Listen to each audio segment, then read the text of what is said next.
বন্ধুরা, বলা হয় যে স্ত্রীদের এই অঙ্গকে কেবলমাত্র ছুলেই মনুষ্য অপার ধনের প্রাপ্তি করে। তাদের ঘরে সদা মা লক্ষ্মী নিবাস করে, আর তাদের ওপর মা লক্ষ্মীর কৃপা সদা থাকে।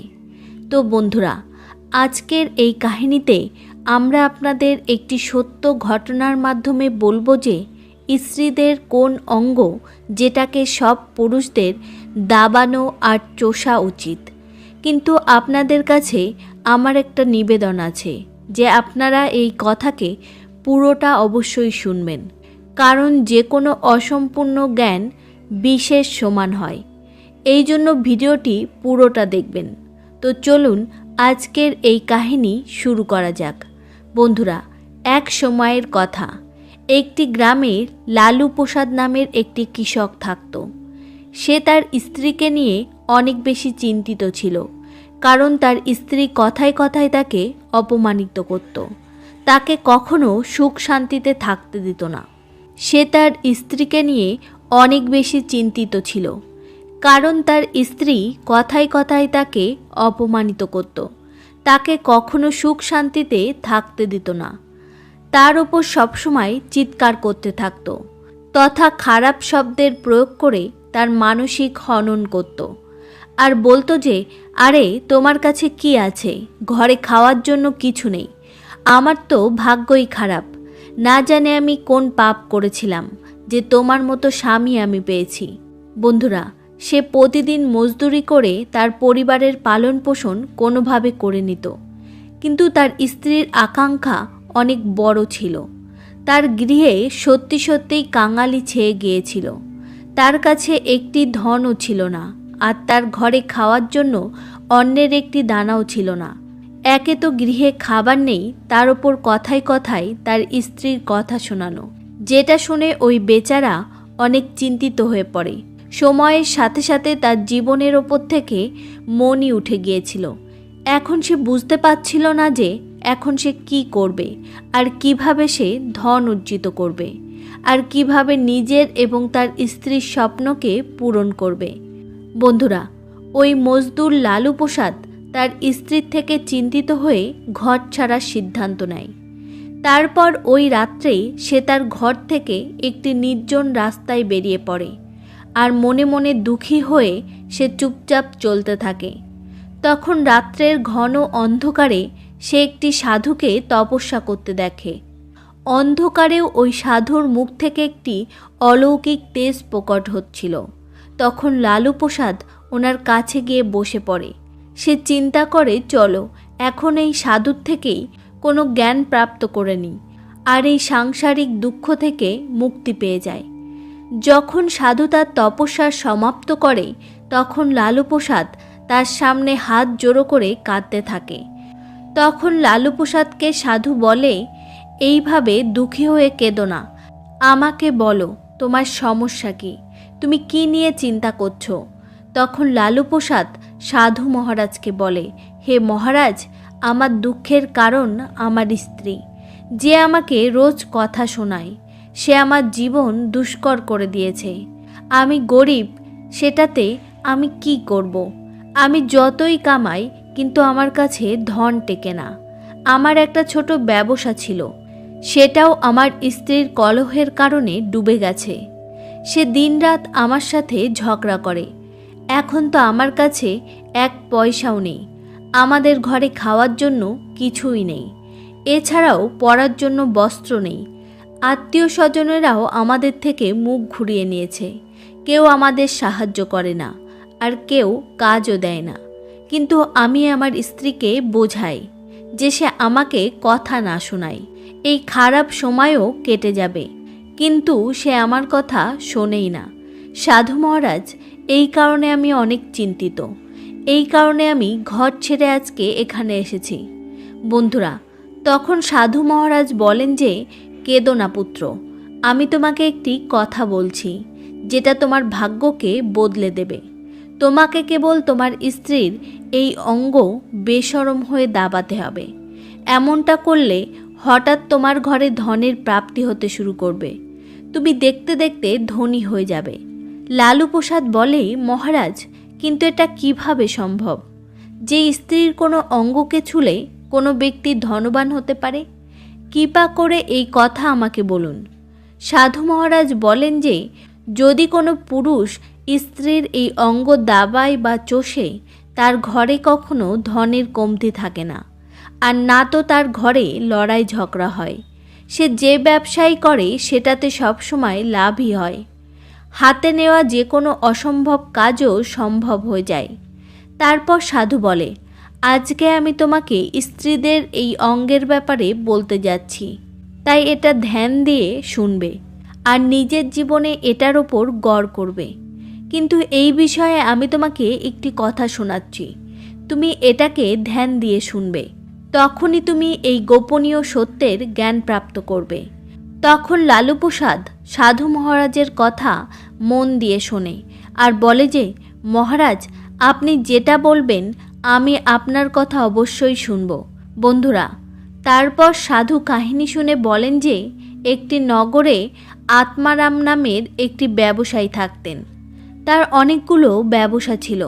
সে বিশেষ করে কাপড় আর জুতো বিক্রি করার ব্যবসা করত।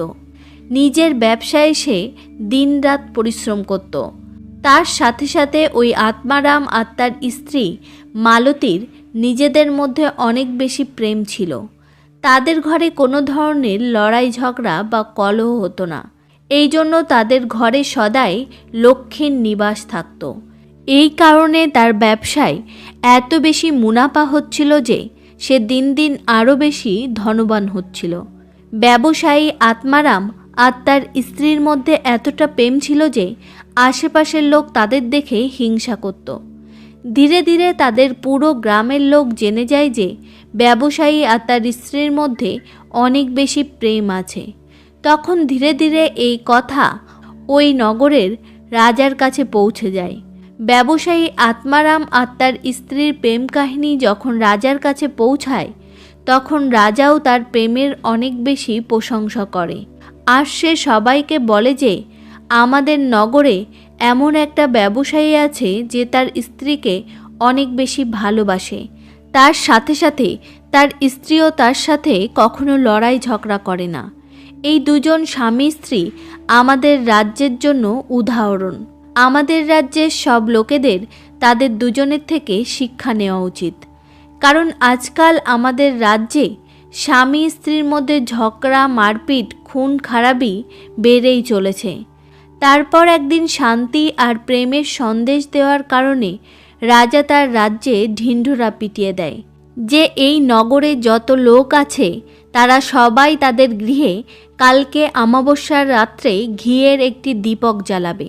তখন রাজার স্ত্রী রানী জিজ্ঞাসা করে, আপনি এমনটা কেন করছেন? সবার ঘরে ঘিয়ের দীপক কেন জ্বালাতে বলছেন? রাজা তার স্ত্রীর কথা শুনে বলে যে, মহারানী, দীপক প্রেমের প্রতীক। যার গৃহে দীপক জ্বলে তার গৃহে সবসময় প্রেম থাকে। আর আমি চাই যে ব্যবসায়ী আত্মারাম আর তার স্ত্রীর মধ্যে যে প্রেম আছে সেই রকমই প্রেম আমাদের পুরো নগরের স্বামী স্ত্রীদের মধ্যে যেন থাকে। এই জন্য আমি প্রত্যেক গৃহে দীপক জ্বালাতে চাই। বন্ধুরা, রাজার কথা শুনে সব নগরবাসী অমাবস্যার রাত্রে তাদের গৃহে দীপক জ্বালিয়ে দেয়।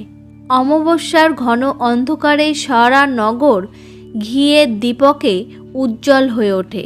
কিন্তু যেই অর্ধেক রাত হয় সবার গৃহের দীপক নিভে যেতে থাকে। কিন্তু আত্মারামের গৃহের দীপক তেমনটাই জ্বলতে থাকে। ওই দীপক তো আত্মারামের স্ত্রী জ্বালিয়েছিল।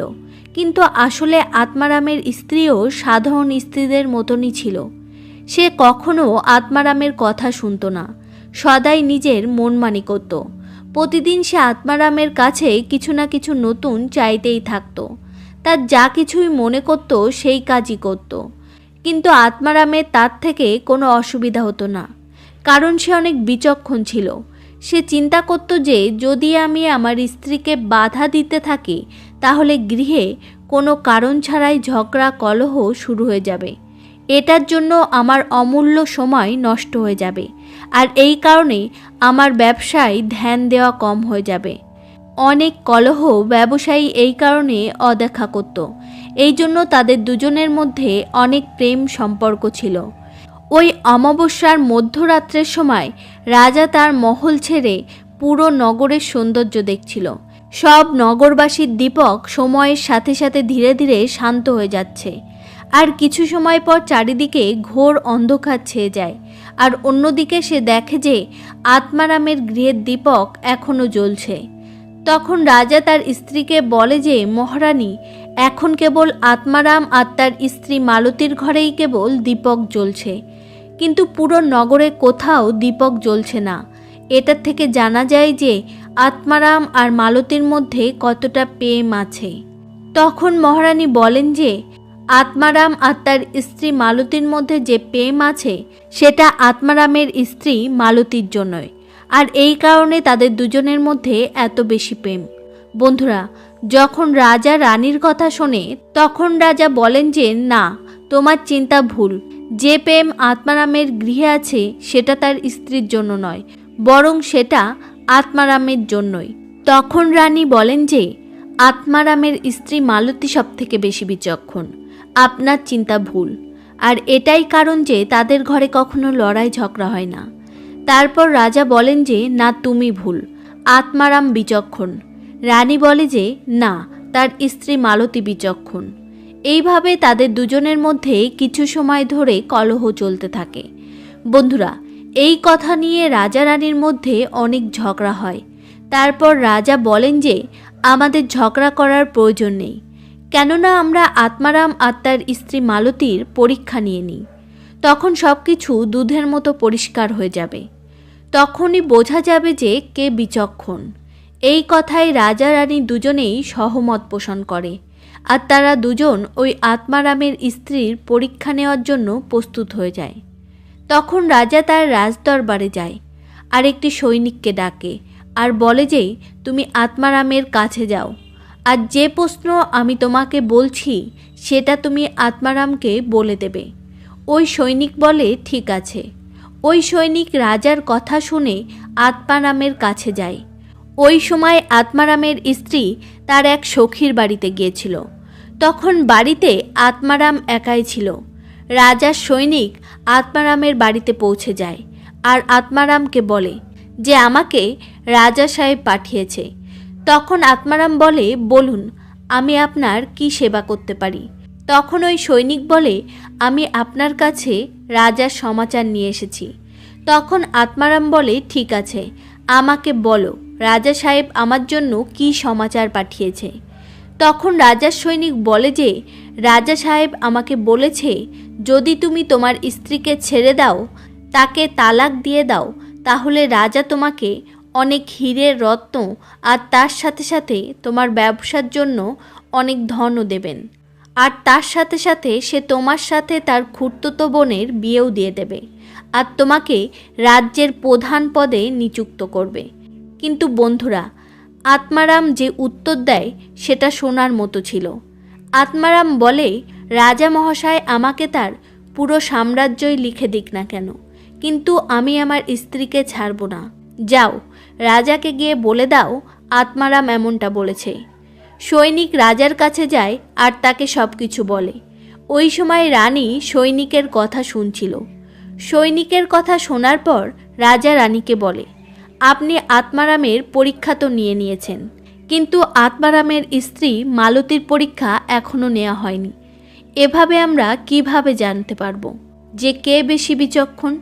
এরপর রানী বলে যে এখন আমিও আত্মারামের স্ত্রী মালতীর পরীক্ষা নিতে চাই। যখন দুজনের পরীক্ষা হয়ে যাবে তখনই জানা যাবে যে কে বিচক্ষণ। তখন রানীও একটি সৈনিককে ডাকে আর তাকে বোঝায় যে আমি তোমাকে যে প্রশ্ন বলছি সেটা আত্মারামের স্ত্রীকে বলবে, আর মনে রাখবে যে এই কথা তুমি তাকে তখনই বলবে যখন আত্মারাম গৃহে না থাকে। তখন সৈনিক আত্মারামের গৃহে যায় আর তার গৃহের সামনে গিয়ে আওয়াজ দেয়। তখন তার গৃহ থেকে আত্মারামের স্ত্রী বাইরে বেরিয়ে আসে আর বলে যে, বলো কি হয়েছে, কেন দরজা ধাক্কাচ্ছ, এটা কি আজকেই ভেঙে ফেলবে? তখন সৈনিক বলে যে আমি রাজমহল থেকে এসেছি আর আমাকে মহারানী পাঠিয়েছে। তখন মালতী বলে, কি জন্য এসেছ? তখন ওই সৈনিক বলে যে যদি তুমি তোমার স্বামী আত্মারামকে মেরে ফেলো, অর্থাৎ তার হত্যা করে দাও, তাহলে অনেক হিরে রত্ন গহনা রানী আপনাকে দেবে। তার সাথে সাথে রাজমহলের অর্ধেক অংশও আপনি পাবেন। এছাড়াও ভবিষ্যতে কখনো কোনো জিনিসের আপনার কমতি হবে না। আপনি যেটা চাইবেন সেটাই পাবেন। এটা শুনে আত্মারামের স্ত্রী মালতী অনেক খুশি হয় আর বলে যে ঠিক আছে, যদি রানী সাহেবা আমাকে সব কিছু দেয় তাহলে আমি আমার স্বামীকে মেরে ফেলব। তখন সৈনিক বলে, রানী কিভাবে জানবে যে আপনি আপনার স্বামীকে মেরে ফেলেছেন? তখন মালতী বলে যে আমার গৃহে যে দীপক জ্বলছে, যখন আমি আমার স্বামীকে মেরে ফেলব তখনই আমি ওটা নিভিয়ে দেব। তখনই আপনি জেনে যাবেন যে আমি আমার স্বামীকে মেরে ফেলেছি। সৈনিক মালতীর কথা শুনে রাজমহলে ফিরে যায় আর রানীকে সব কথা বলে। আত্মারামের স্ত্রীর কথা শুনে রানী অনেক অবাক হয়ে যায় আর রানী বলে যে সে কত লোভী স্ত্রী আর তার স্বামী কত বেচারা। বন্ধুরা, রাজা আর রানীর আত্মারামের স্ত্রীর থেকে ঘৃণা হতে থাকে। ওই সময় রাজা তার নগরের সব লোকেদেরকে এক জায়গায় ডাকে আর বলে যে আমি চাই যে আমার আর আমার স্ত্রীর কারণে আত্মারামের জীবন যেন না যায়। তোমরা সবাই ওই আত্মারামের গৃহে যাও আর তাকে এই সব কথা বলে দাও। আত্মারামকে বাঁচিয়ে নাও, নয়তো মালতী তাকে মেরে ফেলবে।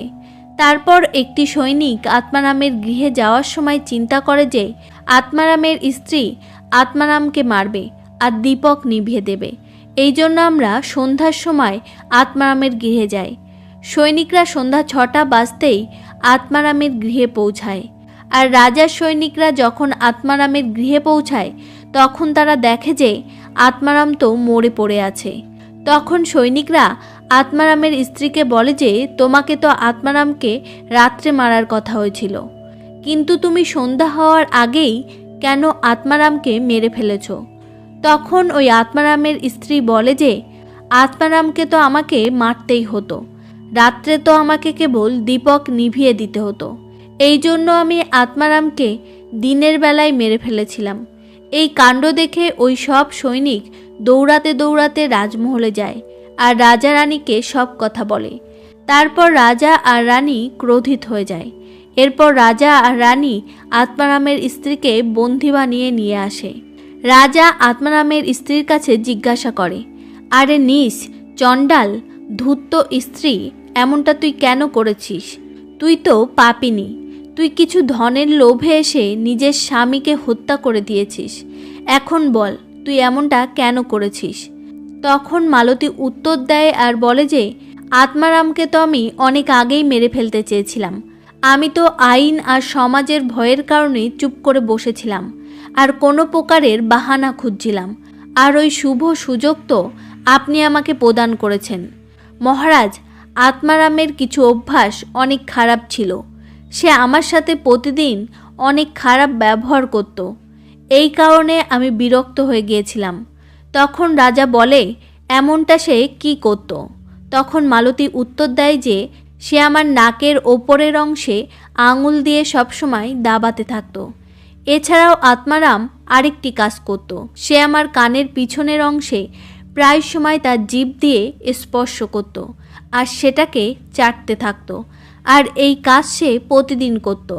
আমি কতবার তাকে মানা করেছি, কিন্তু সে আমার কথা মানতই না। তখন রাজা বলে, যখন তোমরা গরিব ছিলে তখন কি আত্মারাম তোমার সাথে এই কাজ করত? তখন আত্মারামের স্ত্রী বলে, না মহারাজ, তখন সে এমনটা করত না। রাজা বলে, আমি বুঝে গেছি যে আত্মারাম এমনটা কেন করত। বন্ধুরা, কারণ রাজাও তার রানীর সাথে এমনটাই করত। এমনটা করেই রাজার রাজ্য বেড়েই চলেছিল। ওই সময় সাধু লালু প্রসাদকে জিজ্ঞাসা করে, হে যুবক, তুমি কিছু বুঝেছ? নারীর কোন বিশেষ অঙ্গ স্পর্শ করলে তথা দাবালে ধনের প্রাপ্তি হয়? তখন লালু প্রসাদ বলে, না, আমি এখনও কিছু বুঝতে পারিনি। তখন সাধু বলে যে যদি এখনও বুঝতে না পারো তাহলে আমি তোমাকে আবার বলছি। আত্মারাম তার স্ত্রীর সাথে যে প্রথম কাজ করত সেটা হলো তার নাকের ওপরের অংশ তার আঙুল দিয়ে দাবাতো। এই জন্য যে মনুষ্যের ঘরে ধনের কমতি আছে তাকে তার আঙুল দিয়ে তার স্ত্রীর নাকের ওপরের অংশ অবশ্যই দাবানো উচিত। বন্ধুরা, জ্যোতিষশাস্ত্রে স্ত্রীদের নাকের ওপরের অংশ অনেক শুভ বলে মনে করা হয়। এই জন্য আত্মারাম যে কাজই করত সে সবসময় সফল হতো, তার উন্নতি হচ্ছিল। দ্বিতীয় কাজ হলো, যে পুরুষ তার স্ত্রীর নাকের পিছনের অংশ জিভ দিয়ে স্পর্শ করে তার ভাগ্য খুলে যায়, সে হঠাৎই ধনের প্রাপ্তি করে। এটা এই জন্য হয় কারণ স্ত্রীদের কানের পিছনের অংশে মা লক্ষ্মীর বাস। যখন আপনি এমনটা করেন তখন মাতা লক্ষ্মী আপনার থেকে প্রসন্ন হয়ে যায় আর আপনাকে অপার ধন দেয়। আর আপনারা একটা কথা তো অবশ্যই শুনেছেন যে স্ত্রীদেরকে মাতা লক্ষ্মীর রূপ বলে মনে করা হয়। এই জন্য এই সংসারে যে মনুষ্য তার স্ত্রীকে খুশি রাখে তার ঘর ধনে ধনে ভরে যায়। বন্ধুরা, এই কাজ কেবল সবসময় আপনার স্ত্রীর অনুমতি নিয়েই করবেন, আর যখন তার মন করবে তখনই করবেন। আর সে যদি কখনো না বলে তাহলে এই কাজ কখনোই করবেন না। ধ্যান রাখবেন, আপনাকে রাজার মতো হতে হবে, আত্মারামের মতো নয়। আশা করছি যে আপনাদের এই কাহিনী অনেক ভালো লেগেছে। আজ যদি ভালো লেগে থাকে পরিবারের সাথে শেয়ার করবেন আর কমেন্টে অবশ্যই লিখবেন জয় শ্রীকৃষ্ণ। দেখা হচ্ছে পরবর্তী কোনো কাহিনীতে। তত সময় নিজের খেয়াল রাখবেন। ধন্যবাদ।